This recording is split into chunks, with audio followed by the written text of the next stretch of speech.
The following is a production of Neural Network Media and is completely AI generated. It is intended for entertainment and educational purposes only.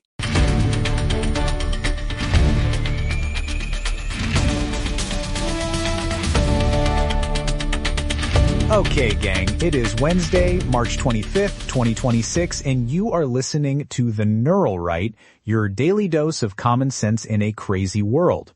I'm Josh Cohen, the guy who actually read the 400-page legal filings while you were sleeping, joined as always by the only person I know who can make a policy debate feel like a tactical extraction. I take that as a compliment, Josh. And honestly, with the news cycle we're looking at today, we basically are in a tactical extraction, extracting the truth from a mountain of institutional nonsense. It's a busy day, folks. We've got a solid lineup, though I have to say, if yesterday was about the unpredictability doctrine in Iran and the sloppy infrastructure failures at the Port Arthur refinery, today is about the literal demolition of objective reality. We're looking at Maryland trying to redefine biology in the bathroom, the TSA reaching a total breaking point at our airports, and a massive political shift in, of all places, the district surrounding Mar-a-Lago. It's fascinating, really. If by fascinating you mean watching a car crash in slow motion while the driver insists they're actually flying an airplane? Exactly. Let's assume, for the sake of argument, that words still mean something. And on that note, Ashley, I know you've been tracking this Maryland story, this Tampons for Timmy thing, and it is just, it's peak 2026. Let's be real, Josh. It's beyond peak. It's the summit of the mountain of insanity. Right. So here's the reality. Maryland Democrats are pushing House Bill 941. It's officially titled Public Health, Public Buildings, Hygiene Products. But as Delegate Kathy Salija pointed out, we should just call it the Tampons for Timmy mandate. The bill requires that appropriately sized tampons and pads be stocked in every single public restroom in state-owned buildings, including the men's rooms. We aren't just talking about a few offices, Josh. We are talking about public mass transit stations, government buildings, and, wait for it, Oriole Park at Campton Yards and MT Stadium. That's where the Ravens play, for those keeping track. They even want them in men's state prisons. Okay. And the cost? The Maryland Department of Natural Resources, yes, the people who should be worrying about trees and water, is estimating a startup cost of $400,000 just for the dispensers and initial supplies. And they say the ongoing annual expenditures will be significant. $400,000. Hypothetically, how many actual problems could you solve with $500,000 instead of putting feminine hygiene products in a room where, by definition, no one can use them? Look, my wife, who is a doctor, did I mention she's a doctor? Because she is. She has to. If she didn't, people would die. But in the Maryland legislature, Delegate Terry Hill thinks this is about equity and dignity. I'm sorry, but where is the dignity in forcing men to look at products they don't need while the state fleeces them for the privilege? Facts don't care about your feelings, and they certainly don't care about your hygiene equity performance art. Exactly. It's a forced performance. You're making the public participate in a lie, and you're making them pay for it. Right. It's the same war on reality we're seeing in Illinois. Only there, the bill is coming due for the people pushing the nonsense. Oh, you're talking about the Planned Parenthood settlement. Folks, this is a beautiful piece of data. According to the EEOC, that's the Equal Employment Opportunity Commission, Planned Parenthood Illinois has agreed to pay $500,000 to end a race discrimination lawsuit. Wait for the twist. It wasn't discrimination against a protected minority. It was a settlement over the treatment of white employees who were targeted under the guise of DEI initiatives. Shut up. No, it's true. The federal government literally had to step in because the diversity, equity, and inclusion programs at this Planned Parenthood chapter had become so toxic that they were violating the Civil Rights Act by creating a hostile environment 4 white staff. I'm sorry, but this is what happens when you let the victimhood industrial complex run the HR department. They get so high on their own supply of intersectionality that they forget that Title VII actually applies to everyone, even the people they've spent the last 5 years demonizing. Exactly. I mean, let's be real. If you're a white employee at Planned Parenthood, Illinois, you've already signed up for a pretty specific ideological package, but even for them, the equity training got so aggressive and discriminatory that the EEOC had to hand down a $500,000 penalty.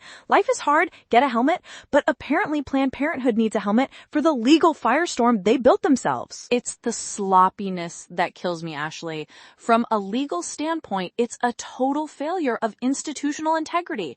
You can't have a rule of law if the rules change based on the color of the person in the break room.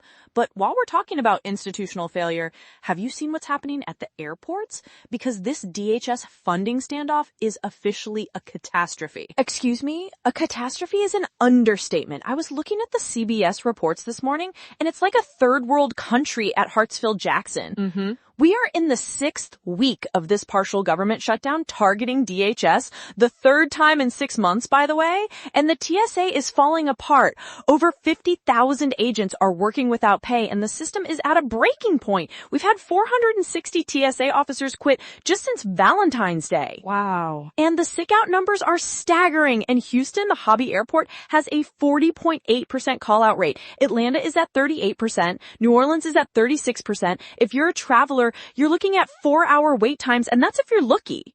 And Josh, this is the provocateur take for you. The administration's solution isn't to fund the border or fix the Save America Act. It's to deploy armed ICE officers in tactical gear to manage airport crowds. Is that right? Yes. You've got guys in plate carriers standing next to the Cinnabon because the government won't pay the people who scan your shoes. It's a joke.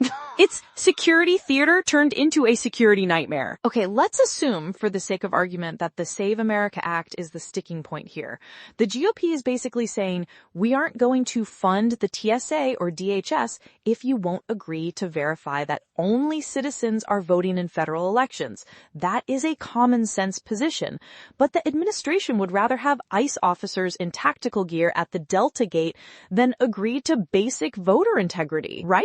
It's a total breakdown of order. And speaking of a breakdown of order, folks, we need to take a quick beat because real order, real independence is built by people, not bureaucrats. Sponsor message. Before we get back to the analysis, let's deal with the hard reality. Real independence isn't free. This entire network, from this show to our flagship, The Neural Daily, exists because one man, Eric Christensen, decided to build it himself. He didn't ask for a government grant. He invested his own capital and technical expertise to architect a media platform that respects your intelligence. If you value that kind of meritocratic building, back it up. And don't limit yourself just to the politics. Get the full strategic picture by subscribing to the Neural Daily and the rest of the network. Support the builder and you support the mission. Support the builder, indeed, because the wrecking ball is in full swing everywhere else. Josh, did you see the Meta verdict out of New Mexico? Oh, yeah. This is massive. Well, massive isn't a forbidden word, isn't it? Let's say it's a crucial development.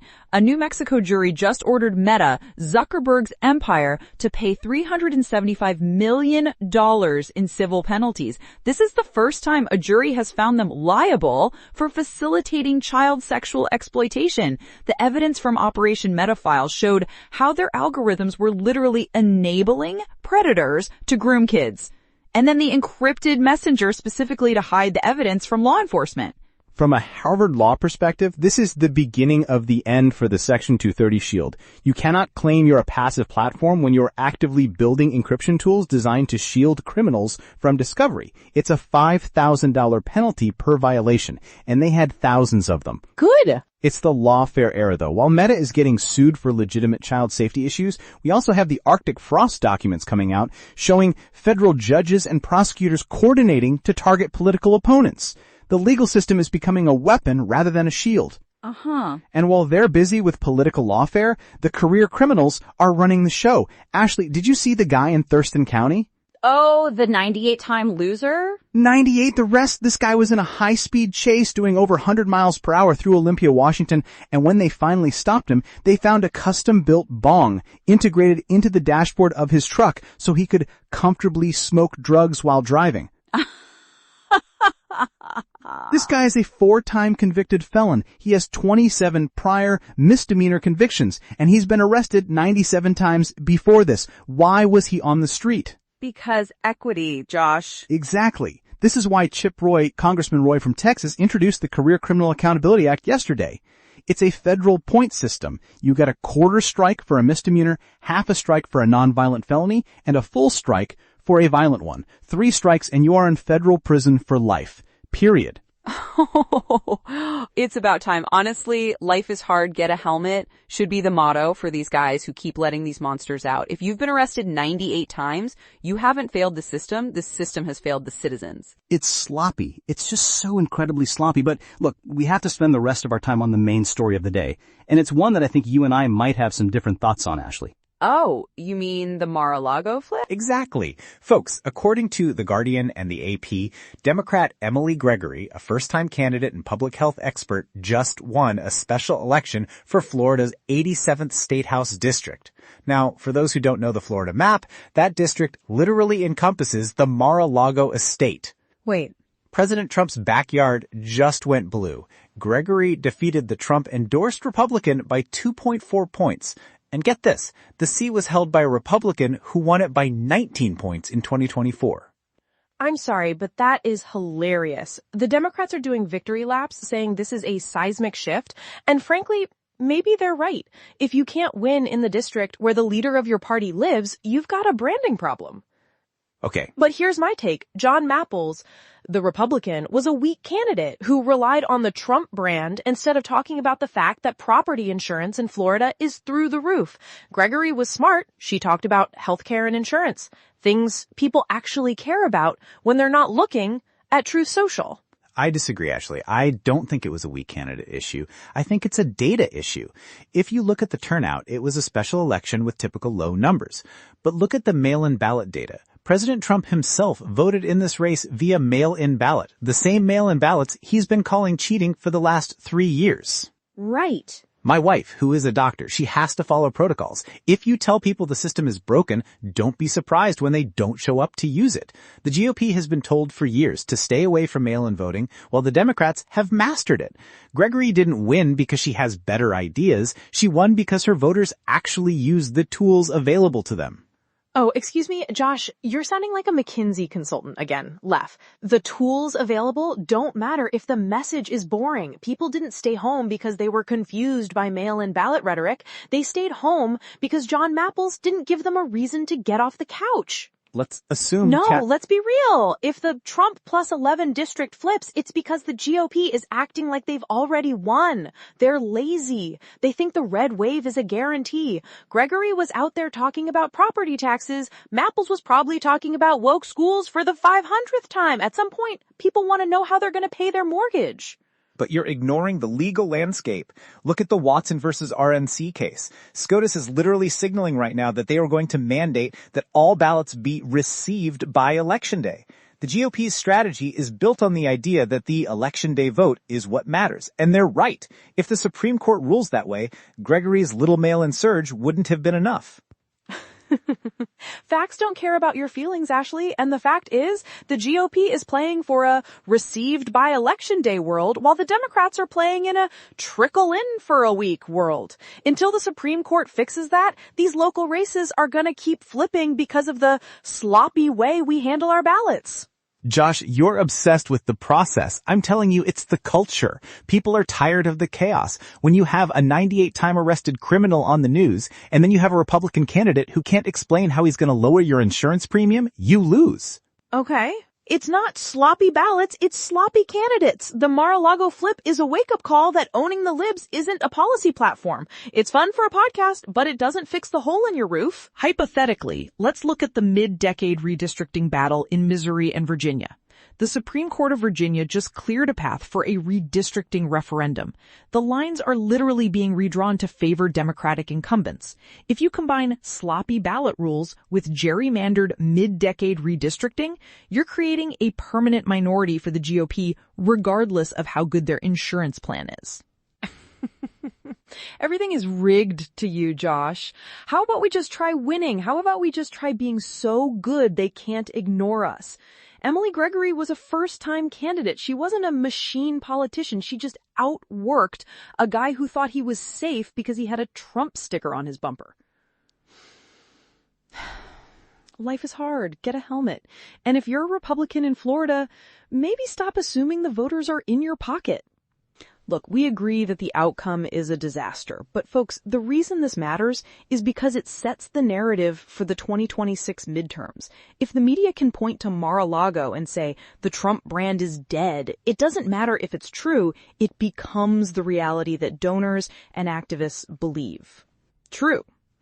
And while we're fighting over Florida, the 82nd Airborne is getting ready to deploy to the Persian Gulf because Iran is mining the Strait of Hormuz. The war on reality isn't just in the voting booth, it's on the high seas. Right? We're worrying about tampons in the locker room while paratroopers are prepping for a ground war to secure our oil supply. It's a crazy world, Josh. It is a crazy world, and that's why you listen to us, because whether it's a $375 million meta verdict or a custom bong in a dashboard, we're going to give you the data before the world takes a breath. Right. Okay, gang, that is the show for today. We covered the Maryland madness, the Planned Parenthood racial trap, the airport breakdown, the Iran mines, the meta hammer, and the Florida flip. Remember, the goal isn't to be fair. The goal is to be right. And we usually are. Stay fearless, guys. Get a helmet if you need one, but definitely stay away from the Maryland restrooms if you're a fan of common sense. Facts don't care about your feelings, and my wife, the doctor, says you should all wash your hands, especially if you're at Camden Yards.